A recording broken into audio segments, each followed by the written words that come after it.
Welcome to Result Couples Hub. Welcome to our home. So before we begin, may request everybody, please greet those who are seated beside you.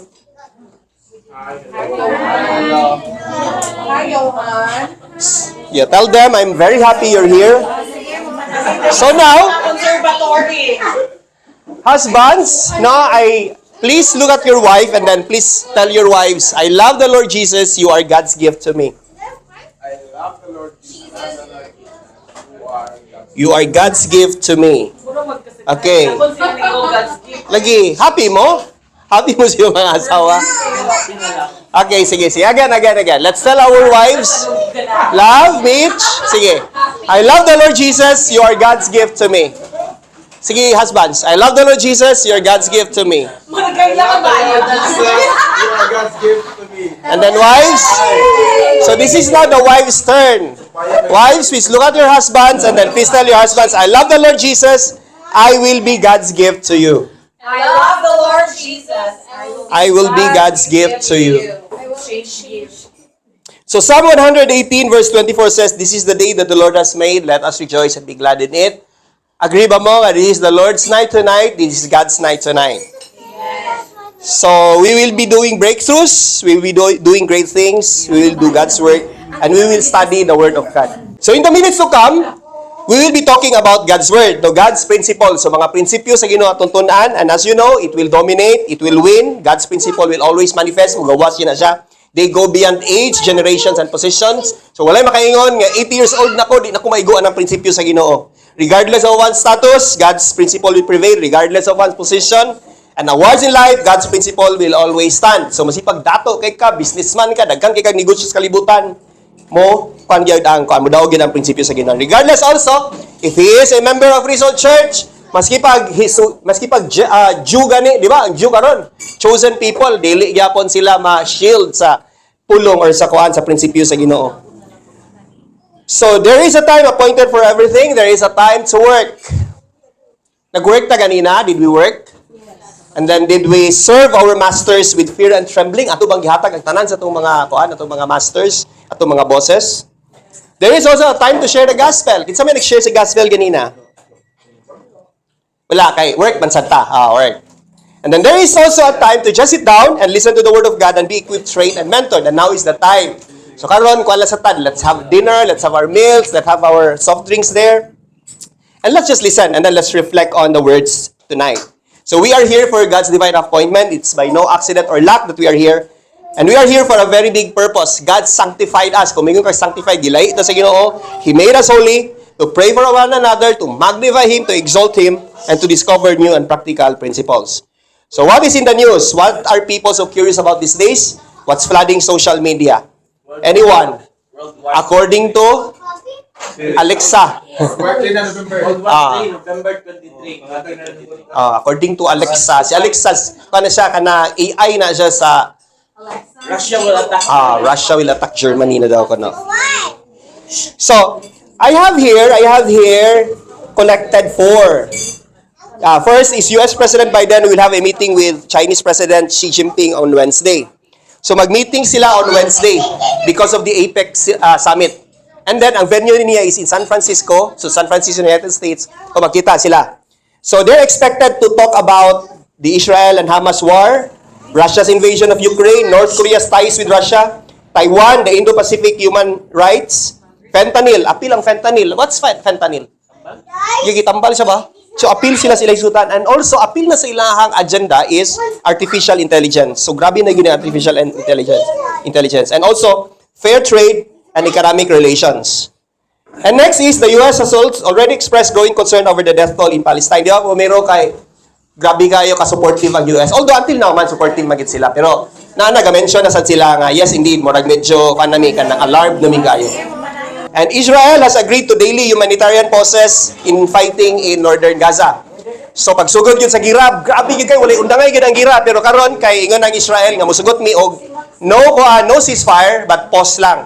Every day, I think mga 2 to 3 hours nga pause. So, walay binutuhay sa. Dili sa magpabuto ang mga ang mga Hudiyo sa ilang mga armas. For 2 to 3 hours, just enough for mga goods, mga medicines to come into Gaza. And good news tomorrow, pagpa-fuel na mo tomorrow because there is going to be a drop of diesel price, no, to 3 pesos tomorrow. And then gasoline is 1 peso. Wow! Good news sa mga motorists and those. Nagihadlo kayo. Nagkuhan. So we live in a world of wars, chaos, and destruction, and the cause of this all is sin.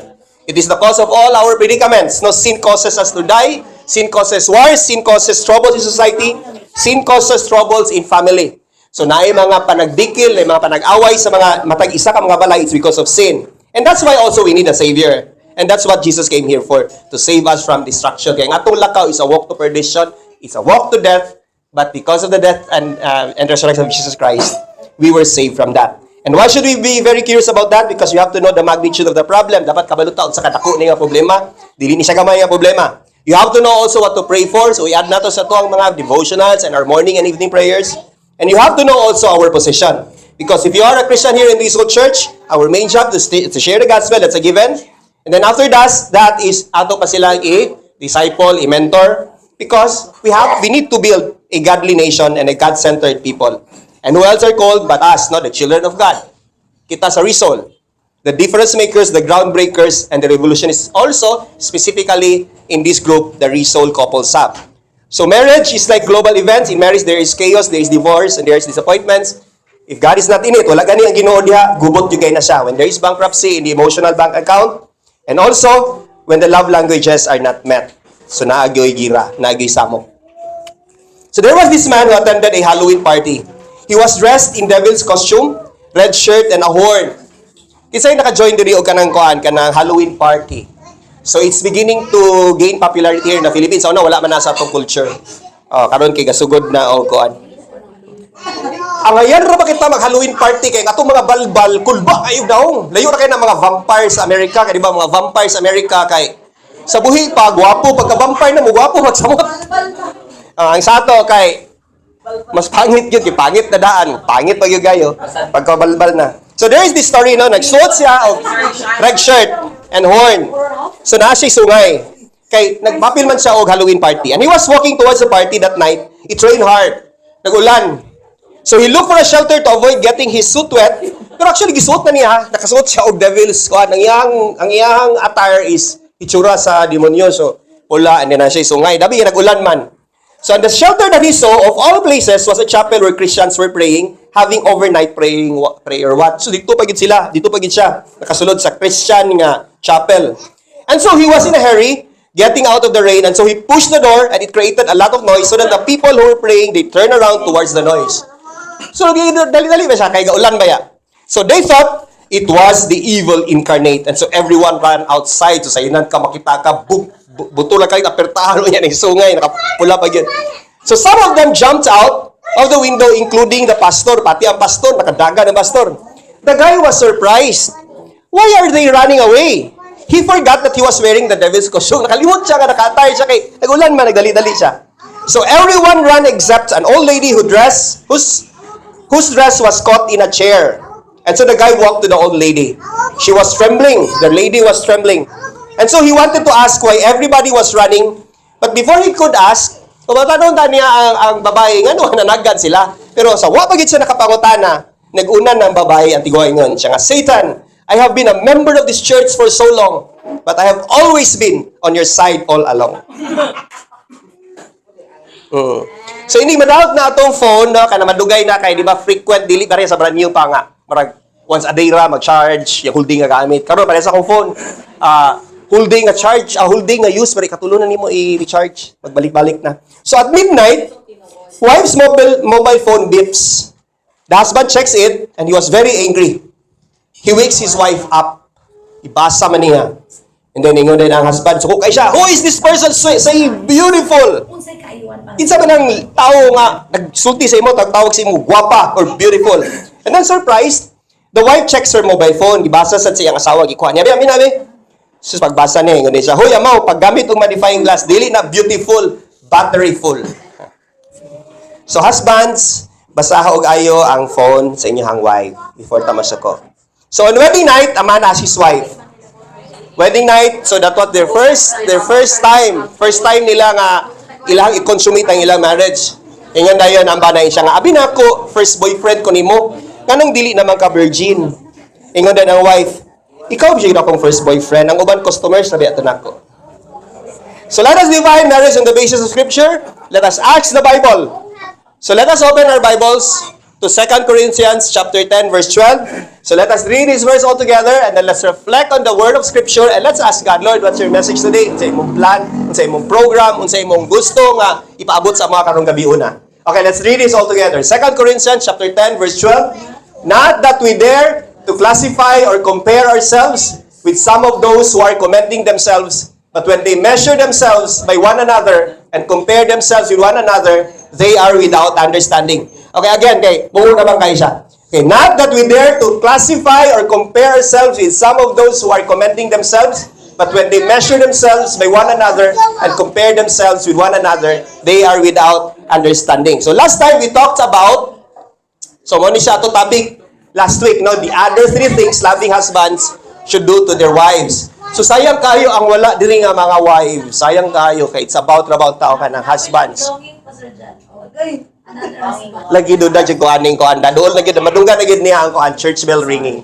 So treat her better, di ba? Ato last week, kunin na atong gi-discuss, we talk about this that you have to treat your wife better than other people. Kaya problema sa mga bana, maayo lang sa uban tao. Sa uban tao, kind, polite, good morning, ana, napaymayan ana. Oh, nya kung malate ang lain tao, okay lang, wala man sa kung magdali. Pero asawa gani, malate, singit-singitan na dayon. Ano, dugay ka, langayan kay ka.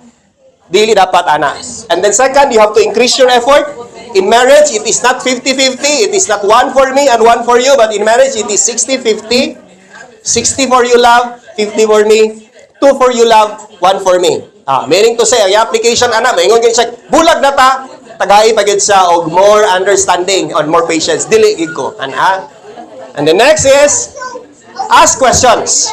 Okay. Ask questions. Pautan na pirmi imong asawa. Love, unsa man imong problem? Love, how was your day? Love, how was your work? Ask questions. Pero daghan pa to kayo last week. Kuan na siya. So, our marriage mentoring tonight would make us Mr. and Mrs. Philippines. Who would want to be Mr. and Mrs. Philippines? In their homes. So, let's talk about social media, good or bad, in marriage. So, is social media good or bad in marriage? Ato na siyang isgutan karon. So, here tonight, we will be talking about the benefits versus the negative impacts of social media to the Christian marriage. Interesting? Okay, interesting. So, okay, ato lang explain gamay ang 2 Corinthians chapter 10 verse 12. So, now that we dare to classify or compare ourselves, so Paul wants us to be humble, never compare yourselves to others. Sa social media man, kasagara mo gyud sa social media, compare ourselves to others. Pero ingon si Paul, no, we should be humble, never compare yourselves with others. That's what Paul did in his time. He did not engage in self-promotions. Our only concern should be to God, not what people will say. Okay, so at least no, wapo kayo. We start with that. That's our foundation. And our problem and arrogance and pride is magnified in our time. We are now in the social media regime. Luoy kay ta sa time karon kay. Niadto dili pa gyud kayo, no, di pa kay gamit ang social media. But karon gabi na ang social media. Daghan na kay tag makita mga announcements, mga daghan kayo, mga ipakita gyud. And then with some of those, what's that? With some of those who are commending themselves, but when they measure themselves with one another, compare themselves with one another, they are without understanding. So Paul pointed out the folly of boasting. So ang paghinambog is folly. Binuang, tinunto na siya. They compare themselves to the other, they show they are better, and then the others believe them. And so it stirs jealousy. Man ang problema kung naay maghambog-hambog kay naara ba sa imo tuo, nya naa dayon magmahay. So mo na sa to foundation karon. So who among you here counts himself addicted to Facebook, YouTube, TikTok, and social media in general? A raise of hand, please. Uy, ma'am. Ma'am Joanne. Ikaw, Mitch. Dili. Zero na TikTok. Ako actually, addict sad ko social media man. Addict kay almost every day. O, gakuan ko.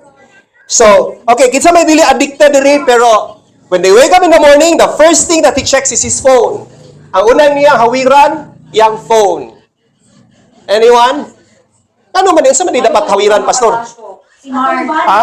Si Mark sa dyan. Si Mark. Si Mark. Oh, may pa si Ma'am Marcelo. Si Mark. Okay, so, kinsa man ang dili ma-admit nga addicted siya with social media but the last thing on his hand before he or she sleeps is his phone. Devotional. Insakto si Mitch, di ba? Unsa man may problem kung phone atong hawiran kay basi nagbasa og Bible. Which is very good. Dapat no, pag mata sa buntag, hawiran na una ang phone kay nagbasa og Bible. Pag gabi also, that's good also. So who among here believes that social media helps strengthen marriage? Raise your hand please, man, husbands and wives. Isa may mutuo nga ang social media will help strengthen marriage. Will help strengthen marriage. Makapalig-on sa kaminyoon. Depende. How about here? Tuo mo nga ang social media can strengthen marriage? Dili. Okay, divided ta. Divided ta. Nay oo, nay depende, nay dili. Dili, because social media sometimes can kill your minds. Yeah. Insakto na. Apil na. Nana diri. Social media, Mamaluda. Maray nakabasa na siguro ka sa script. Ang social media, wala rin mo siya ka ng master lang. yeah, sometimes. Yeah. Nakabasa man siguro mo sa script. Nagdama na diri. Nana diri. Actually, yeah, insakto. Nana siya diri. Sige, anyway, it is still kon pa man sa tay. Intro pa man tani.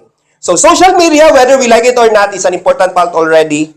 Very important part na gini sa itong daily lives. So, not so much before, but it's very important in today's age and time. So, karon man good, mag-answer ka assignment. O karon nagkuan ko ka nang nag-take ko ka ng seminar or lesson on cooperative building. Social media gyapon, research gyapon ka. Google gyapon ka. Kung dili na gid pwede itong sa libro na lang bitaw. So, even if also sa ibang mga research or if you don't want to be behind sa competition, kinahanglan na gid nimo ang social media because nowadays no kinahanglan ang speed, kinahanglan na po ang information. So, kinahanglan na itong internet. So, it has become very beneficial today. We use it for communication, we use it for entertainment, di ba? YouTube, atong mga Netflix. We use it also for business. Business, di ba? Social media na may gamiton ron, mag-advertise. And then in the future, there will be more use of it. Sa future pa gid wata kabalo no unsa pa gid other use but for sure na gina siya daghan nga gamit. Karon gani ang AI, di ba? Gasugod na og gain popularity. In fact, appeal siya sa agenda nila ni Biden. However, social media has negative consequences for people. Wala po na tumantayan kaya na siya negative consequences. No? It affects relationship, especially the Christian marriage. So, it affects relationship, especially the Christian marriage. Abusive use of social media is a cause of increased marital conflict and decreased marital satisfaction. So, ato yung batayan, no? Which even leads to divorce. Now, facts say, social media divorce cases. Okay, studies indicate a rising trend in divorce cases influenced by social media. A survey by the American Academy of Matrimonial Lawyers found that over 80% of divorce attorneys reported an increase in the use of social media evidence in their cases. So, pwede din siya magamit. Go ahead, evidence now for cases. Facebook is often implicated in divorce cases. A study published in the journal Cyber Psychology, Behavior, and Social Networking revealed that excessive Facebook use is correlated with relationship dissatisfaction and can contribute to marital conflicts. Nana, di ba? Facebook. Nana, gani kita wagaran og Facebook divorce. Online infidelity. Social media platforms provide opportunities for online infidelity. Research more. So, a research study published in the journal Computers in Human Behaviors found that social media use can be a factor in infidelity, with emotional and sexual connections forming online leading to marital discord. Okay, so okay. Social media posts and interactions can be used as evidence in divorce proceedings. So karon pwede na siya magamit as proof sa mga divorce proceedings. In a survey by the American Academy of Matrimonial Lawyers, 66% of attorneys reported using Facebook as the primary source of evidence in divorce cases, showcasing its impact on legal outcomes. So, bantayan din niyo kay pwede na siya evidence ron. Okay, so what is its impact on social health? The constant exposure to social media can contribute to stress and anxiety, potentially exacerbating marital problems. Research published in the Journal of Social and Personal Relationships suggests that high social media use is associated with lower marital quality, affecting overall relationship satisfaction. Facts ni siya, ha? Facts ni. So, very high use is very, delikado siya. It can cause lower marital quality, affecting overall relationship satisfaction. So, we don't want our marriage to be part of these bad statistics. That's why we're going to study this. So, man and woman are created differently. while there are general and obvious physical differences, there as well are behavioral differences. So social media treatment, no difference between a man and a woman. Social media usage. Studies indicate that women tend to use social media platforms more frequently than men. They often engage in more active communication, sharing, and interaction within their social media networks. Social media content sharing. So women are generally more inclined to share personal. Ay, by the way, naiuban nga mga exceptions. But kani siya it's talking about generalities. Siguro sa napolo na mga 7 siguro or 8 nga sagara gid babae na mga 2 ka lalaki ana. It's talking about generalities. But of course, not all no are kaning subject ani. Women are generally more inclined to share personal experiences, emotions, and details about their lives in social media. You know, no, mga emotions inyong gina-share. Men, on the other hand, may focus more on sharing information. Yeah, bitaw, even kami, mag-open mi sa mga computers. It's all about information, mga news, and updates related to specific topics. So, naagi difference ba? Nagkugig difference. Social media privacy concerns. Research suggests that women tend to be more concerned about privacy on social media. They may be more cautious about sharing personal information. Amo din sige ko gabadlongon ni Mitch. Nga ako careless na sad ko, pero actually nakoy practical unta nga use. Pero siyang ayo kay pag-release of information diha sa social media. And managing their online presence to protect their privacy. So ang babae gid ay kay mas protective siya sa privacy. Ang mga lalaki, sige lang, expose na wala bitaw kuan na. Social media platform choice. While both men and women use a variety of social media platforms, studies indicate that they may prefer different platforms for various activities. For instance, women might lean towards platforms that emphasize visual content and social connection. So visual, unsa man siya lang kana mga usually no mga sayaw-sayaw kanang sa TikTok o sayaw-sayaw. More on like Pinterest, Instagram, like ano ba? While ang men sad may be more drawn to platforms with a focus in information and networking. Maski di ako kay akong mao di po din akong gina-share mas mag-interested ko i-share nako kay mga news mga position ako on things. But ang mga babae is more mo din no mga wives kay mga dinner, picturean gyud tanan pagkaon kay visuals. Gutom na gugay ka pero nya na hulat la sa gyud kay picturean pa na tanan pagkaon, ang arrangement. Gutom. Maghuba ang aesthetics. So, okay, let's talk now about the benefits of social media. Okay, nasa benefits.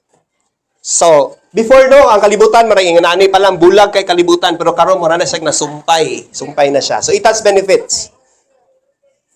First benefit is it connects people from all over the world. Wow, it connects people from all over the world.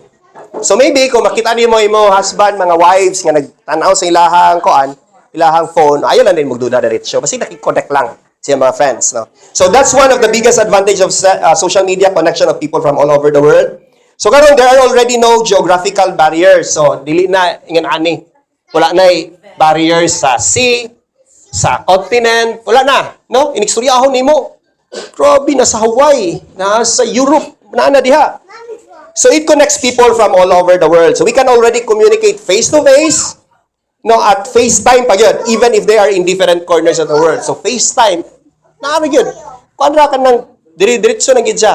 And the next is, it simplifies caring for loved ones who live in distant places. It simplifies caring for loved ones in distant places. So you can now talk to your loved ones and greet them or show support to them less the hassle of traveling. Mag-happy birthday na ka, di ba? Mag-happy birthday na ka, narakadiri sa Cagayan, mag-happy birthday na ka sa imohang friend na nasa US, nasa Europe. So before, it was very impossible to meet and talk to loved ones in real actual time when they live in places very far from where they are. So lisod kayo sa una. I remember, napami sa Pagadian before, that was in the mga 1980s. Ang ako lolo kay ibay pa siya. And then, naa siya sa Cagayan, kami nasa Pagadian. So, bala ka kaya akong father, kay ihabaya atong papa. But at that time, ang dalan pa yun sa Pagadian, kuan pa yung kayo, lapok pa kayo na, rough pa kayo na.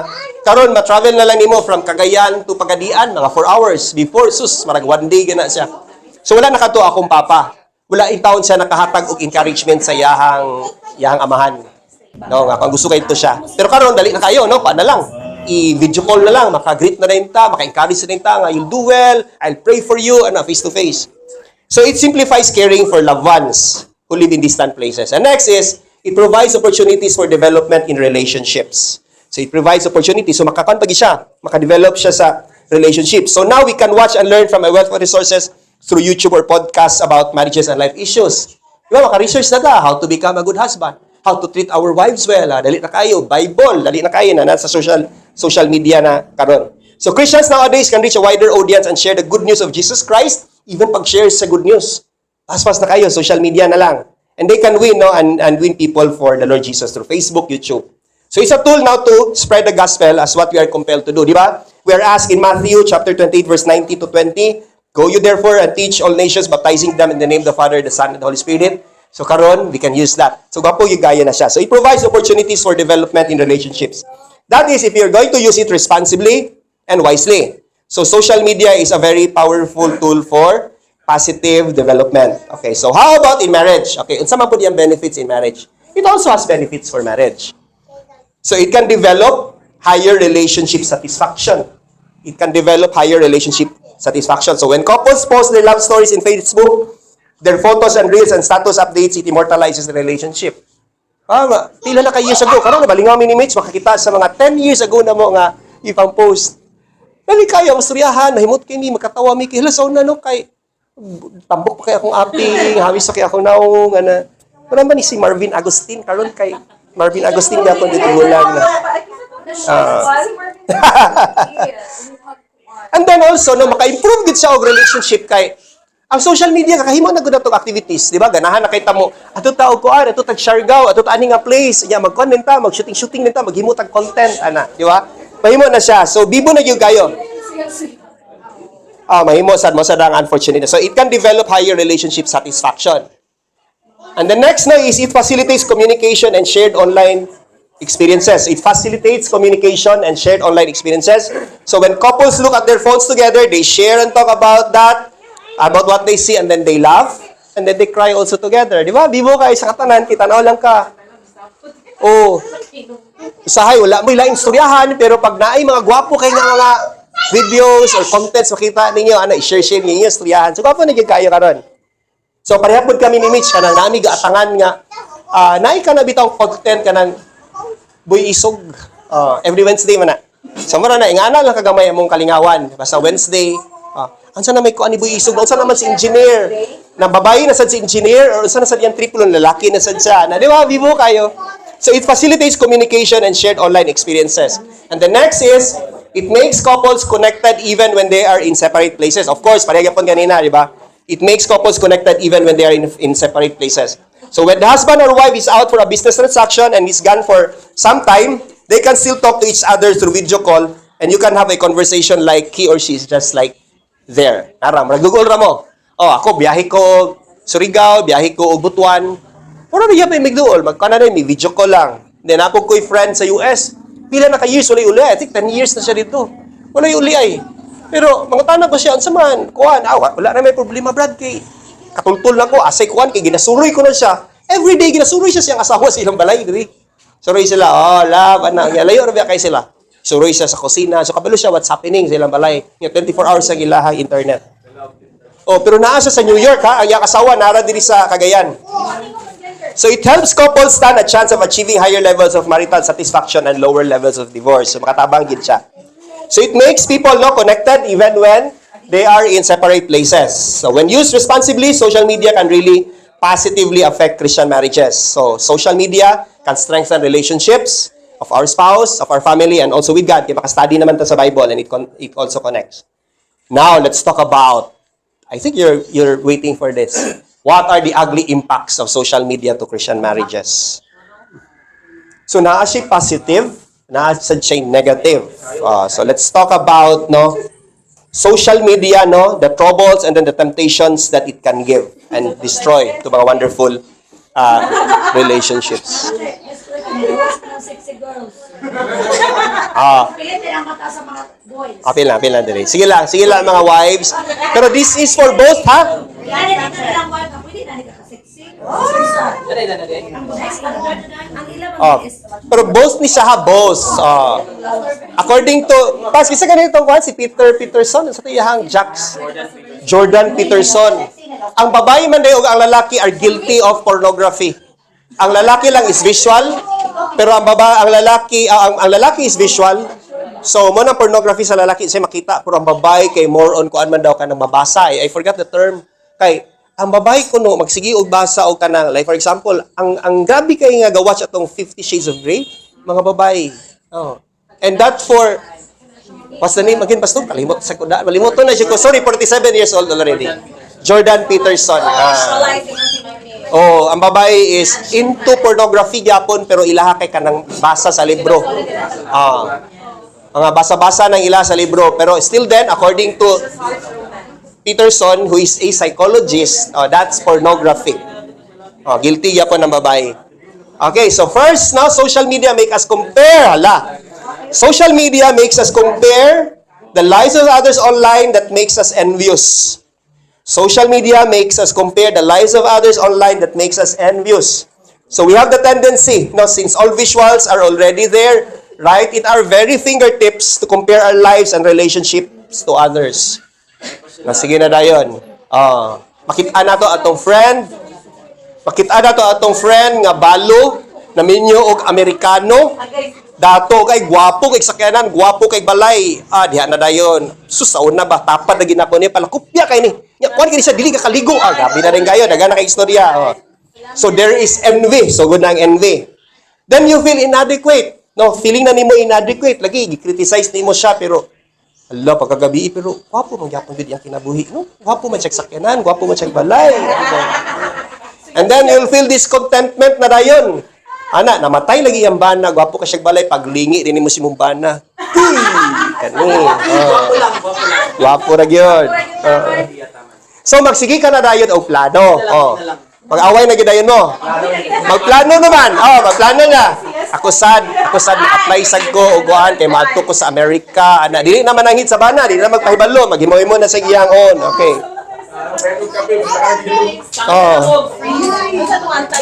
Kay ulit kay siya, sayang pala kopya nga classmate nga walay ligo, nga naminyo og tiguwang, namatay karon dato kayo. So himo na din siya plano dayon kay toray asawa bana dito grabe kay ngago ko. Mo gining hinungdan gyud, mo gining siyang hinungdan. So sa una, wala pa na niya makitaan sa social media, wala ra gyud tanan niya gi-entertain. Kay kontento man pod kay sa siyang kinabuhi, kay happy ra man pod sila. Happy ra man sila sa ilang kaminyo, na sila mga couple ministry. Na sila'y kuan. Na sila'y church. Pagkita na dahil dito, diya na, sugod na dahil. So this is often exacerbated by the highly curated and idealized images that many people present in social media. So grabe pa yun na, intensify pa yun na, pag silos-silos, ang kanang pagluoy siyang kuan, siyang kagalingon kay, daghan pa biya kay kag makita niya social media. Makita mo social media, imong amigo nagtindog kilid sa sakyanan, kung gwapo kay nga Ferrari. Tanaw din. Kita niyo nga, pirmila na sa gawas. Pirmila na sa mga dagat. Karon na sa Boracay. Sunod na sa tuwa na po sa Siargao. Grabe kayo.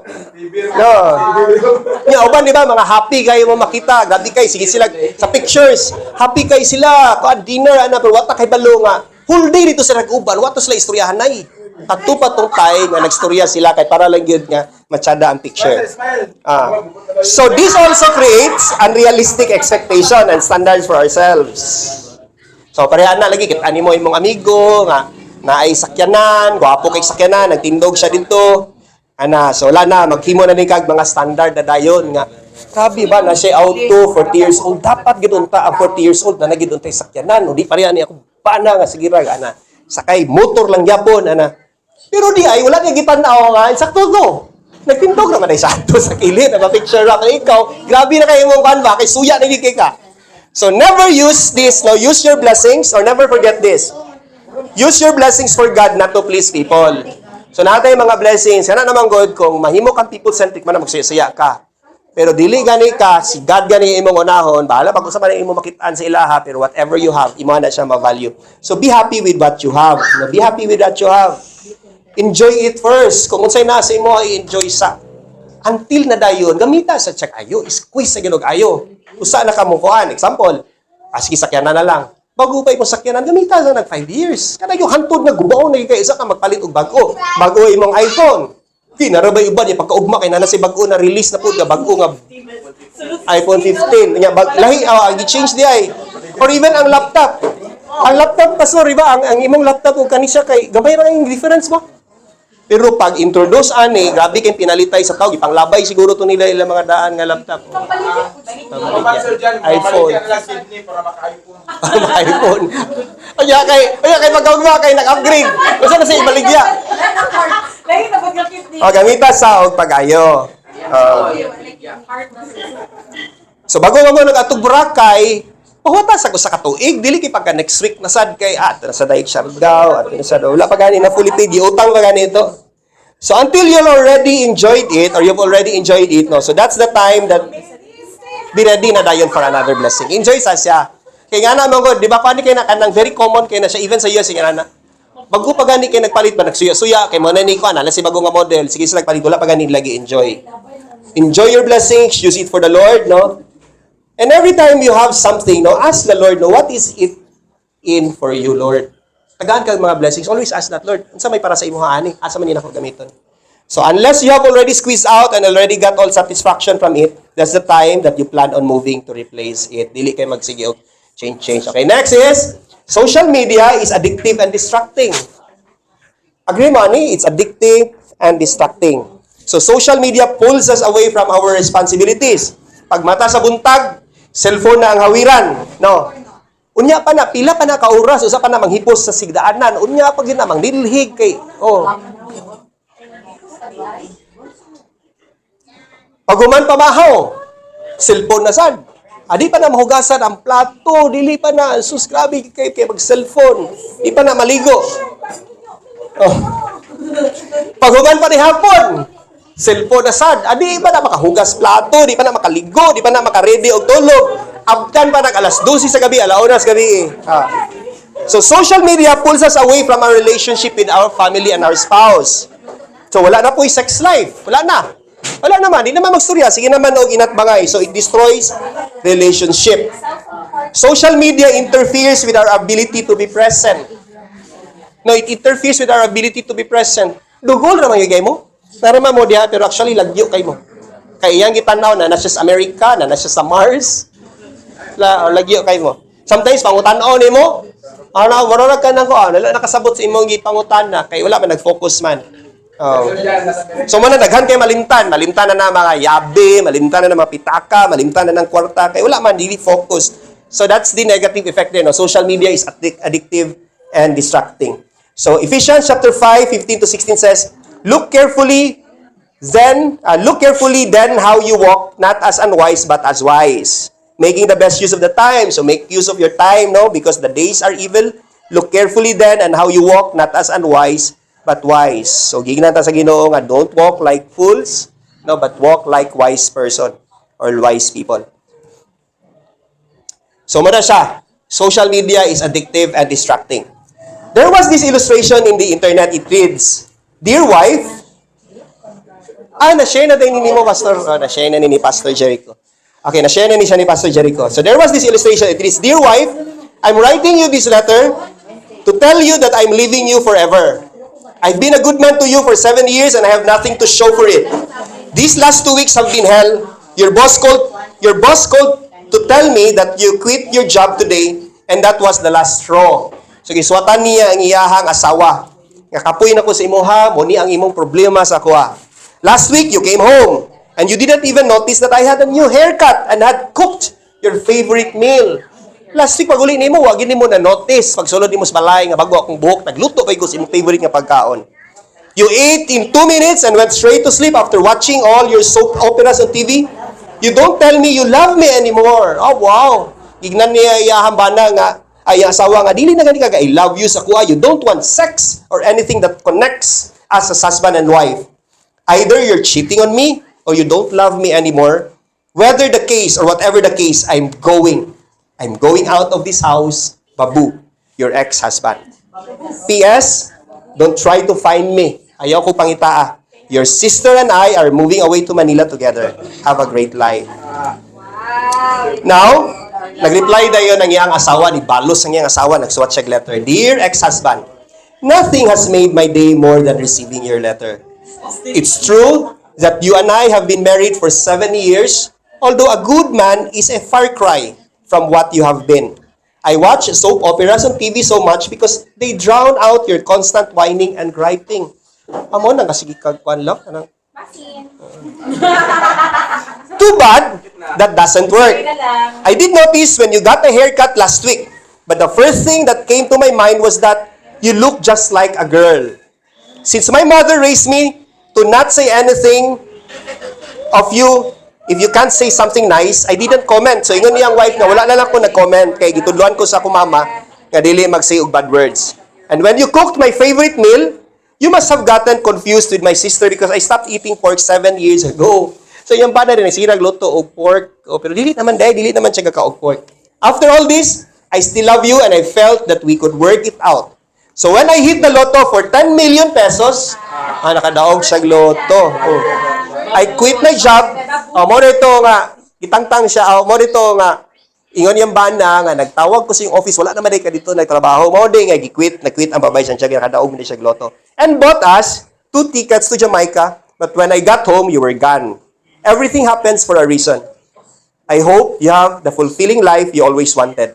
My lawyer said that the letter you wrote ensures you won't get a dime from me. So take care. Signed, your ex-wife, rich as hell and free. P.S.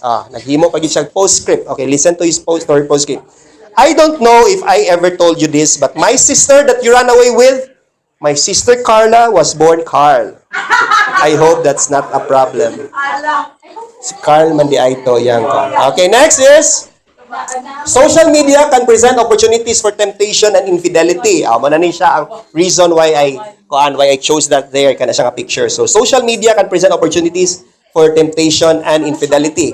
So, how does it happen? No? Through direct messaging. So, hi, hello, yang iya ding hello, yang ex kan hitan niya sa kuan or dili sila kaila pero mag-comment na, ganahan lagi ko nimo, ana. Next is through communication with others, no, mga silingan. Dito na, uy, silingan na. So, and then through exposure also to sexually explicit and provocative content online. O man ni mga TikTok, tanaw-tanaw na TikTok, tanaw-tanaw na og kuan. So, my advice to you is i-check ang inyong YouTube, i-check ang inyong Google na safe search diya. I-on niyo sa safe search, i-on na inyong safe search. Makatabang yun siya. Makatabang ang safe search. Mga ladies, ga-safe search mo mo? Asa man ang kuan? Oo, naa siya dano. I-safe search ninyo ha. Men, kamog yun kay vulnerable ta na. Safe search yun. Para dili ta masudlan. But it's not a guarantee. Kay nagyapoy manulod, pero dili manulod. Katog yung mga, dili gid sila masudod. Okay. So what are its effects to a Christian marriage? It can usually erode trust in Christian marriages. So wala na kay trust sa imong bana kay nakitaan ba nimo nga nagtan-aw og inadto. It can actually erode intimacy in Christian marriages. So sis nasapon nimo nga nagtan-aw og mga porn, ganahan pa baka ka makigtulog, makig-sex sa imong husband. It can actually erode commitment in Christian marriages. Syempre dili na kamusalig siya mga promises. And it can really lead to devastating consequences. So imagine nimo unsa ang outrage, unsa ang kasuko nimo kung masapon nimo imong husband. But Jesus warns us. Di ba nag-warn na daan si Jesus? Ingon siya, but I say unto you, that whoever looketh at a man or a woman to lust after her hath committed adultery with her already in his heart. So, men, when we watch those mga kato siya nga mga videos, mga sexy ladies who are already committing adultery. And also ladies, so according to Jordan Peterson, din nga basahon din nato nga mga sexual novels, that's it also. You are also committing the same. So as Christians, we must guard our hearts and minds against temptations that social media presents. So remember, be faithful and committed to our spouse. And the next is, social media can contribute to conflict and misunderstanding. So there will be quarrels and disagreements because you fail to get the message. Kani siya, ang problem na sa daan ni kanabitaw, nagbasa-basa kag message, unya gi-base ra nimo siya sa imong mood. Beautiful messages, but suko ka, gibasa sad nimo nga naa kay pagkasuko. So, kani common kay ni. Okay, example. Simple, nag-lunch na ka, unsay sudan nimo, binli ko, kay going home na ko, dili na ta magluto, kay kapoy ko maghugas og plato. Ana. Pero kay suko man ka. Pagbasa din nimo, wala na, binli ko gamay, kay going home na ko, dili na magluto, kay kapos maghugas og plato. Ana. Di ba mo change siya? Depende sa mood. O wala gibasa ang sumpay. Ang sumpay man adto kay magpalit na lang ko sa lax o sudan kay dali na diha. Or even kabantay mo anang mga response. Oh. Kabantay mo anang response nga oh wow sana all. Di ba? Depende sa imong mood. Kung happy ka, okay naman lami naman ikuan niya. Oh wow sana all ana. Pero kung lahi imong mood, feeling nimo kay gitagaan oh wow sana all ana nami ta din mo di man gud nimo makita siya so himuan nimo iya siguro pagsulti ani oh wow sana all ana siguro ba dapat kung naman dato siya. Or ka na mga message sad nga nganong wala man ko nimo gi-invite sa inyo mga lakaw. Ana, di ba? Kung happy ka, pili man na nimo marag kana siya nga message marara man okay like it's just a statement. Pero kung medyo butangan nimo siya og malis. So siya kay wala siya gi-invite. Ana. So depending on the reader's mood, you can put your current emotions there. So it happens in relationship, it happens in organizations, it happens also among friends, no? So ako, I would rather nga, butangan gina nako. Ako gina siyang rule sa kinabuhi. My principle in life is whatever I read there, I put a happy mode to it. Butangan ako happy mode. Example, yung si Mitch nga, Bambi, hapiti ko diri sa SM, kay human ako, gutom na ko kayo, ayaw na pagdugay. O ngano magdugay nagdugay kapag agpas na. Himuan ako na siyang happy nga, ton. Dili na ako nahimuan o karag isog nga ton, no nga. Ayaw na pagdugay kay ngano. Di ba na difference, no? May difference. Ang problema kay tingay to, kay happy akong gihatag nga ton, so naglangay-langay sag ko. Happy man. Grabe naman itinuod pag ganito ang nasuko. Gutom na gud. Ano gini nga agpas na. Suko dito, agpas na. Ana dito. Ang ako kay pagbasa nako. Agpas na. Ana raman. Sige lang, okay lang.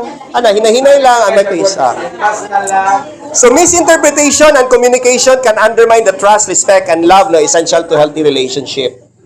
So if you really want to say what you want the way it should be said, kung gusto yung ka nga, sultihon yun to siya nga the way you want it to be said, isulti yun. Ayaw na lang i-social media. Kaya ma-misunderstood. So if you really also want to hear what you want the way it should be heard, better listen to it the conventional way. Paminawa yun sa yaha. So ayaw sa yun na, dili sa yun mo judge sa mga gipang sulat sa social media, hulati nga makastoryahan na yan na mo. Kaya naganjog kaya na.